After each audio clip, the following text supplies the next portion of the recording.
हिंदुस्तानियों ने लगभग 250 सालों तक अंग्रेजों की गुलामी और अमानवीय जुल्मों को सहा है और अंग्रेजों के अत्याचार से लगातार लड़ते हुए न जाने कितने ही बच्चे, बूढ़े और युवाओं ने अपनी जान की कुर्बानी दी। तब कहीं जाकर हम आज आज़ाद देश में सांस ले रहे हैं और आज़ादी के 75 साल पूरे होने पर देश में अमृत महोत्सव मना सके हैं। लेकिन अंग्रेज हमेशा से ही भारत में नहीं थे, बल्कि जब वे मीलों का सफ़र तय करके भारत आए थे तब यहाँ पर मुगलों का राज था और अगर मुगल न चाहते तो अंग्रेज भारत में प्रवेश तक नहीं कर सकते थे, क्योंकि भारत में एक और मुगलों का शक्तिशाली साम्राज्य था तो दूसरी ओर मातृभूमि पर मर मिटने वाले मराठा भी थे। ऐसे हालात में अंग्रेजों को भी भारत में राज करने के लिए एड़ी चोटी का जोर लगाना पड़ा था। मगर धीरे धीरे अंग्रेजों ने हिंदुस्तान पर अपना वर्चस्व इतना बढ़ा लिया कि उन्होंने पूरे मुगल साम्राज्य को ही खत्म कर दिया। लेकिन इस इतिहास में सवाल ये आता है कि मुगलों के उस शक्तिशाली साम्राज्य को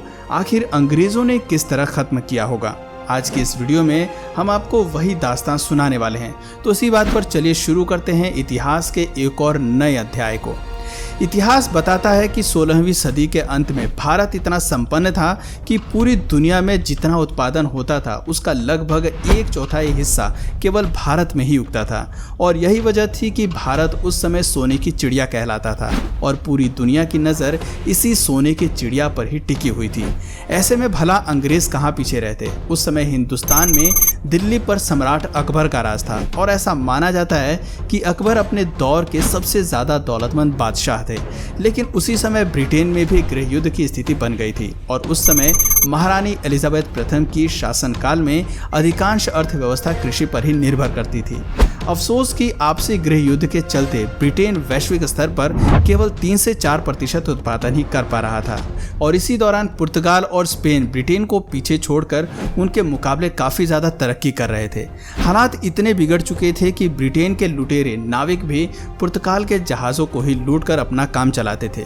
क्योंकि ब्रिटेन में लूटने के लिए कुछ बचा ही नहीं था। लेकिन उसी दौरान एक ब्रिटिश नाविक को समुद्री यात्रा के दौरान भारत की अपार संपदा और समृद्धि के बारे में पता चला और ब्रिटिश गवर्नमेंट तक ये खबर जल्द ही पहुंच गई। फिर आया समय सन 1600 का, जब 200 ब्रिटिश व्यापारियों ने मिलकर एक कंपनी बनाई और उस कंपनी का नाम रखा ईस्ट इंडिया कंपनी। और इस कंपनी के सदस्यों ने जब अपनी राजनीति और कूटनीति महारानी एलिजाबेथ को बताई तो वो भी ईस्ट इंडिया कंपनी को सपोर्ट करने के लिए तैयार हो गई। इधर भारत में इसी बीच बादशाह अकबर की मौत हो चुकी थी और अकबर के बाद मुगल बादशाह के तख्त पर अकबर के बेटे जहांगीर की ताजपोशी कर दी गई। साल आ चुका था 1608 का। इधर जहांगीर दिल्ली के तख्त पर अंग्रेजों की चाल से बेखबर हिंदुस्तान पर राज कर रहा था और उधर कैप्टन विलियम हॉकिंस समुद्री रास्ते से गुजरात के सूरत में अपने कुछ व्यापारी जहाजों के साथ प्रवेश कर चुके थे और बस उनके आगमन के साथ ही भारत पर ऐसी काली छाया मंडराने लगी कि जिसने भारत को ऐसा काला इतिहास दिया जो सृष्टि के अंत तक भी भुलाया नहीं जा सकेगा। अंग्रेजों ने भारत में आते ही ईस्ट इंडिया कंपनी स्थापित करने की घोषणा कर दी और अपने इसी प्रस्ताव के साथ काफी बेशकीमती उपहारों को लेकर कैप्टन विलियम हॉकिंस अपने कुछ साथियों के साथ जहांगीर के दरबार में पहुंचे। बादशाह जहांगीर उस समय तो डच और पुर्तगालियों के दबाव के कारण इस प्रस्ताव को ठुकरा देते हैं, पर अंग्रेज भी कहाँ पीछे रहने वाले थे। वो लगातार इस व्यापारिक समझौते के साथ नई नई प्रॉफिटेबल डील्स जोड़ते हुए बार बार जहांगीर के पास जाते रहे और अंततः कुछ समय बाद ही जहांगीर ने इस प्रस्ताव पर हस्ताक्षर करके अंग्रेजों को व्यापार करने की मंजूरी दे दी। और ये मंजूरी मिलते ही अंग्रेजों ने पटना, सूरत, मुंबई और चेन्नई में अपनी फैक्ट्रियों को स्थापित करके व्यापार करना शुरू कर दिया। शुरुआत में तो इस कंपनी ने यहाँ के लोगों को रोजगार दिया और बदले में उन्हें अच्छी तनख्वाह भी दी, जिस वजह से हिंदुस्तानी ईस्ट इंडिया कंपनी से काफ़ी प्रभावित हुए और कई हिंदुस्तानी व्यापारी भी इन फैक्ट्रियों से जुड़ गए, लेकिन ज़्यादा दिनों तक नहीं। पूरे भारत में ईस्ट इंडिया कंपनी का व्यापार बढ़ता ही चला जा रहा था और अपने बढ़ते व्यापार की वजह से अंग्रेजों के मन में इतना ज़्यादा लालच बढ़ गया कि उन्होंने भारत की सत्ता पर ही कब्जा करने की योजना बना डाली और इसी उद्देश्य से 1686 में ब्रिटिशों ने मुगलों के खिलाफ जंग छेड़ दी और औरंगजेब से हुई इस जंग में मुगलों ने ब्रिटिशर्स को बुरी तरह से हरा दिया। इस हार से ब्रिटिशर्स को एक बात तो समझ में आ गई थी कि मुगलों को वो जंग लड़कर तो हरा नहीं सकते, लेकिन उन्हें भारत पर कब्जा भी करना था, जिसके लिए उन्होंने वो कूटनीति अपनाई जिसका फायदा वर्षों बाद भी आज तक भारत के धूर्त नेता उठाते हैं और राज करते हैं। और वो कूटनीति थी डिवाइड एंड रूल की, यानी आपस में फूट डालो और इन पर राज करो। जंग में हारने के बाद ब्रिटिशर्स ने औरंगजेब से माफी मांगते हुए ये वादा किया कि वो दोबारा ऐसी गलती कभी नहीं करेंगे, और औरंगजेब ने भी उन पर कुछ जुर्माना लगाते हुए उन्हें माफ कर दिया और अपना व्यापार उसी तरह चालू रखने की आज्ञा भी दे दी।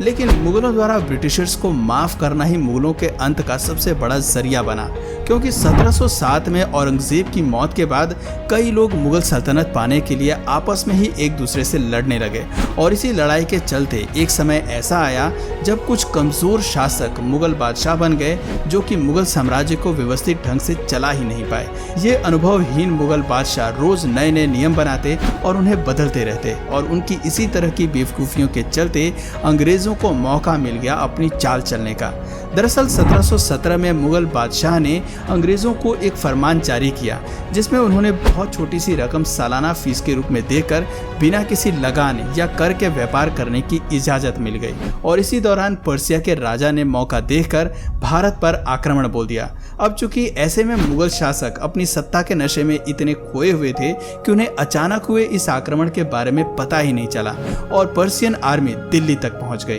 और दिल्ली की गद्दी मुगलों के हाथ से लगभग छूट ही गई थी। स्थिति को पूरी तरह बिगड़ते हुए देखकर मुगल बादशाहों ने तकरीबन 2 करोड़ रुपए, जी हाँ, उस दौर में लगभग 2 करोड़ रुपए और कई बेशकीमती हीरे मोती देकर दिल्ली को बचाया। इतनी बड़ी लूट के बाद मुगल पूरी तरह से कमजोर पड़ गए और अंग्रेजों की साजिश भी उन्हें कुछ कुछ समझ में आने लगी। पर अफसोस कि अब वक्त हाथ से फिसलता जा रहा था और उनका साम्राज्य भी।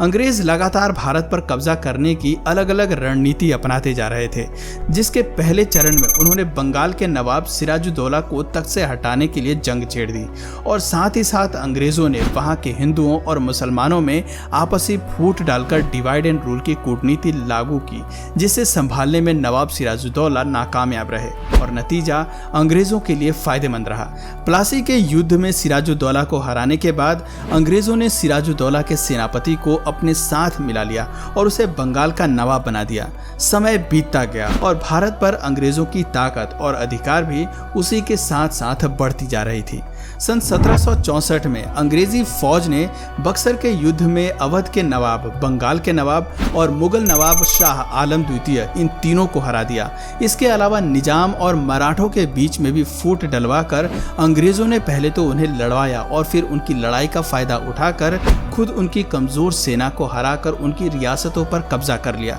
और अंग्रेजों ने अपनी इसी रणनीति और कूटनीति को अपनाते हुए 18वीं सदी तक भारत के लगभग हर एक क्षेत्र पर अपना संपूर्ण कब्जा जमा लिया, जिसके बाद उन्होंने व्यापार और अपने अधिकार क्षेत्र की अन्य कई चीजों पर अपनी मनमर्जी के टैक्स लगाकर भी काफी कमाई करी और भारत को अंदर तक लूट लिया। अंग्रेजों को अभी भारत में पूरी तरह से राज करने के लिए कुछ भारतीयों को भी अपने साथ शामिल करना था, और उन्होंने उन बड़े जमींदारों को अपने साथ मिला लिया जिनसे उन्हें आगे चलकर काफी फायदा हो सकता था। यूं तो अंग्रेजों ने भारत में कुछ बहुत अच्छे काम भी किए, जैसे कि एजुकेशन पॉलिसी लागू करना, रोड कंस्ट्रक्शन, रेलवे वगैरह लाना, जिस वजह से कई समाज सुधारक अंग्रेजों से प्रभावित हुए और उनका साथ देने लगे। मगर यही विश्वासघात की वजह थी कि 1857 की स्वतंत्रता क्रांति के दौरान कई बड़े जमींदार और समाज सुधारक अंग्रेजों के साथ हो गए थे, जिसकी वजह से आगे चलकर अंग्रेजों को भारत पर जीत हासिल करने में मदद मिली।